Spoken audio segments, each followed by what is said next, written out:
My இந்திய அரசியல் நேயர்களுக்கு வணக்கம். தலைகீழாக மாறப்போகும் தேர்தல் முடிவுகள், அதிர்ச்சியூட்டும் ரிப்போர்ட். மே 4ஆம் தேதி மக்கள் முடிவு எப்படி இருக்கும் அப்படிங்கிறது தெல்ல தெளிவாக மே 4ஆம் தேதி தெரிஞ்சுவிடும். அமித்ஷாவுக்கு கிடைத்திருக்கக்கூடிய ஒரு முக்கியமான ரிப்போர்ட் என்ன அப்படிங்கிறது இந்த வீடியோல பார்க்க போறோம். என்டிஏ கூட்டணிக்கு 100 தொகுதிகள் வெற்றி பெறுவதற்கு வாய்ப்புகள் இருக்கு அப்படிங்கிற ஒரு சர்வே ரிப்போர்ட் அமித்ஷாவிடம் கிடைக்கப்பட்டிருக்கு. அவர்கிட்ட ஒரு ரிப்போர்ட் போயிருக்கு அப்படிங்கிற ஒரு தகவல். அப்ப திமுக கூட்டணி ஒரு 114 115 இடங்கள்ல வெற்றி பெறுவதற்கு வாய்ப்புகளும், என்டிஏ கூட்டணி ஒரு 105 தொகுதிகளை கைப்பற்றுவதற்கு வாய்ப்புகளும் ஒரு ரிப்போர்ட் சொல்லுது. இது எந்த அளவுக்கு சாத்தியம் அப்படிங்கிறது மே 4ஆம் தேதி ஒரு தெளிவான முடிவு இல்லை, இறுதியான முடிவு நமக்கு தெரிஞ்சுவிடும். இது வேறு கதை. ஆனால் அதிர்ச்சிகரமான ஒரு ரிப்போர்ட், அதிர்ச்சிகரமான முடிவுகள் தான் மே 4ஆம் தேதி நடக்க போகிறது. சாமி என்ன மட்டும் முதல்வர் ஆக்கிடு, நான் தான் அடுத்த முதல்வரா வரணும் அப்படின்னு அந்தந்த முதல்வர் வேட்பாளர்கள்லாம் கோயிலுக்கு போறது. தவிக தலைவர் விஜய் அவர்கள் திருச்செந்தூருக்கு போனாரு. மறுநாள் இன்னைக்கு மகாராஷ்டிரா மாநிலத்தில் இருக்கக்கூடிய சீரடி சாய்பாபா அவருடைய கோயில்ல போயிட்டு மனமுருகி வேண்டுதலை வச்சிருக்கிறாரு. என்ன வேண்டுதலாக இருக்கும்? என்ன சிஎம் ஆக்கிடுங்க சாமி, என்ன மட்டும் சிஎம் ஆக்கு அப்படின்னு அவருக்கு வேண்டுதல் இருக்கும். இப்ப முதல்வர் மு க ஸ்டாலின் அவர்கள் கொடைக்கானல்ல போயிட்டு தேர்தலுக்கு பின்பு ஒரு ஒரு ரெஸ்ட் எடுத்துட்டு வரலாம், ஒரு ரிலாக்ஸ் பண்ணிட்டு வரலாம் அப்படின்னு கொடைக்கானல் போனாரு. துணை முதல்வர் உதயநிதி ஸ்டாலின் அவர்கள் லண்டன் வெளிநாடு போயிட்டு அவர் ரெஸ்ட் எடுக்க போயிட்டாரு. இங்க சேகர்பாபு திருச்செந்தூர், மதுரை இப்படின்னு இருக்கக்கூடிய கோயில்கள்ல போயிட்டு வேண்டுதலை வைக்கிறாங்க. எப்படி இருந்தாலும் முடிவு மக்கள் கிட்ட. நான் தான் முதல்வர் அப்படின்னு சொன்னாலும் கூட மக்கள் யார் முதல்வர் வரணும் அப்படின்னு அவங்க வாக்களித்திருப்பார்கள் இல்லையா, அதுதான் நடக்கும். ஆனா இந்த தேர்தலில் கருத்து கணிப்பு எல்லாம் பல தனியார் நிறுவனங்கள்லாம் பல கருத்து கணிப்புல சொல்லியிருக்கிறாங்க.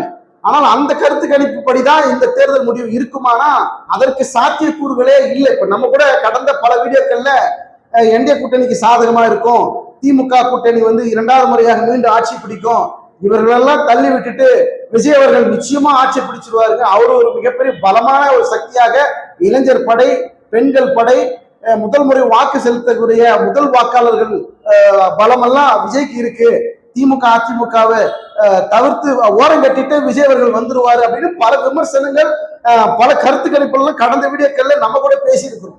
அன்றைக்கு இருந்த கள நிலவரம் அப்படி.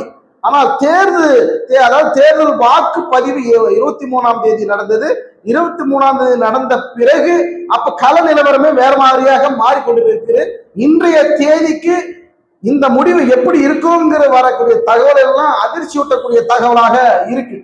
எது எப்படியாக இருந்தாலும் அமித்ஷா எடுத்திருக்கக்கூடிய அதிரடி ஆக்ஷன் என்ன, அவர் என்ன முடிவு, அந்த லிஸ்ட் படி பார்த்தீங்கன்னாக்கா ஒரு தொங்கு சட்டசபை அமைகிற ஒரு சூழல்ல தமிழக வெற்றி கழகத்திற்கு பாஜக ஒரு குறிய வச்சிருக்கு. அவங்களை தன் பக்கம் கொண்டு வரணும், ஆட்சி அமைக்கக்கூடிய ஒரு இடத்திற்கு நம்ம வரணும் அப்படின்னா விஜயனுடைய சப்போர்ட் நமக்கு தேவைங்கிற பின்னணியில விஜய்க்கு ஒரு குறிய வச்சிருக்கிறது பாஜக. அப்ப திமுக 2வது முறையாக 200 தொகுதிகளுக்கு மேல் நாங்கள் வெற்றி பெறுவோம், ஆட்சி தொடர்ந்து 2வது முறையாக வருவோம்னு திமுக சொல்றதெல்லாம் நடக்குமானா நிச்சயமா நடக்கும், நிச்சயமா நடக்காது. புரிஞ்சுக்க வேண்டியதுதான். காரணம் என்னன்னா, மக்கள் என்டிஏ கூட்டணிக்கு ஆதரவாக, திமுக கூட்டணிக்கு ஆதரவாக, விஜய்க்கு ஆதரவாக வாக்களித்திருக்கிறார்களா அப்படின்னா கருத்து கணிப்பே சொல்ல முடியாத மிகப்பெரிய ட்விஸ்டர் நடந்திருக்கு, மிகப்பெரிய கடினமான சூழலாக அமைந்திருக்குது இந்த 2026 சட்டமன்ற தேர்தல். 2006ல திமுக கூட்டணியில பல்வேறு கட்சிகள் இருந்தது. அந்த நேரத்தில் விஜயகாந்தனுடைய அரசியல் வருகையின் காரணமாக திமுக பெரும்பான்மையே பெற முடியாம ஒரு சூழல் 2006ல இருந்தது. அப்ப இங்க 2026ல விஜயனுடைய அரசியல் வருகையின் காரணமாக யாருக்கும் அதிக பெரும்பான்மை கிடைக்காமல் போகக்கூடிய ஒரு சூழலை விஜய் அவர்கள் ஏற்படுத்தியிருக்கிறார்.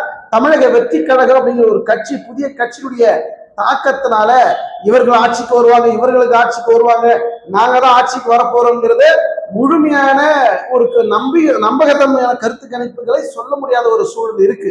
ஆனால் ஒரு விஷயத்தை இங்க சொல்ல முடியும், தொங்கு சட்டசபை அமையக்கூடிய வாய்ப்புகள் இருக்கு அப்படிங்கிறது நம்முடைய பார்வையாக இருக்கு. அப்படி அமைந்தால் திமுக வந்து ஒரு 115 இடங்கள்ல கைப்பற்றுது, 112ல இருந்து 115, அதிமுக 100ல இருந்து 105 அப்படின்னா மற்ற தொகுதிகள் யார் கைப்பற்றுவார்கள் அப்படிங்கிறது ஒரு கேள்வி இருக்கு இல்லையா? தமிழக வெற்றி கழகம் 5ல இருந்து 10 தொகுதிகளை கைப்பற்றக்கூடிய வாய்ப்பு இருக்கு. இந்த 2026 சட்டமன்ற தேர்தலில் நாம் தமிழர் கட்சி நம்முடைய கருத்து கணிப்பாக 1 அல்லது 2 தொகுதிகளில் வெற்றி பெறக்கூடிய வாய்ப்புகள் இருக்குதுங்கிறதா நம்முடைய பார்வையாக இருக்கு.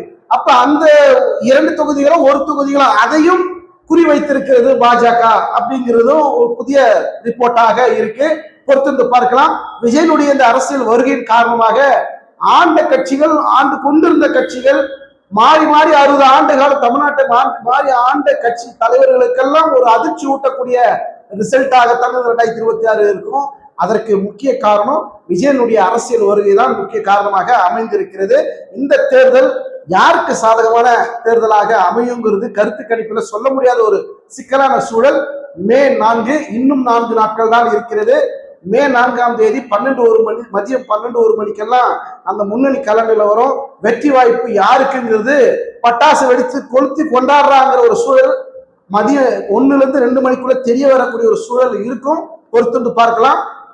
அடுத்த முதல்வர், அடுத்த ஆட்சி யார் அமைந்தால் நன்றாக இருக்கும்? உங்களுடைய கருத்துக்களை மறக்காம கமெண்ட் செக்ஷன்ல பதிவு பண்ணுங்க. மீண்டும் அடுத்த ஒரு வீடியோவில் சந்திப்போம். நன்றி, வணக்கம்.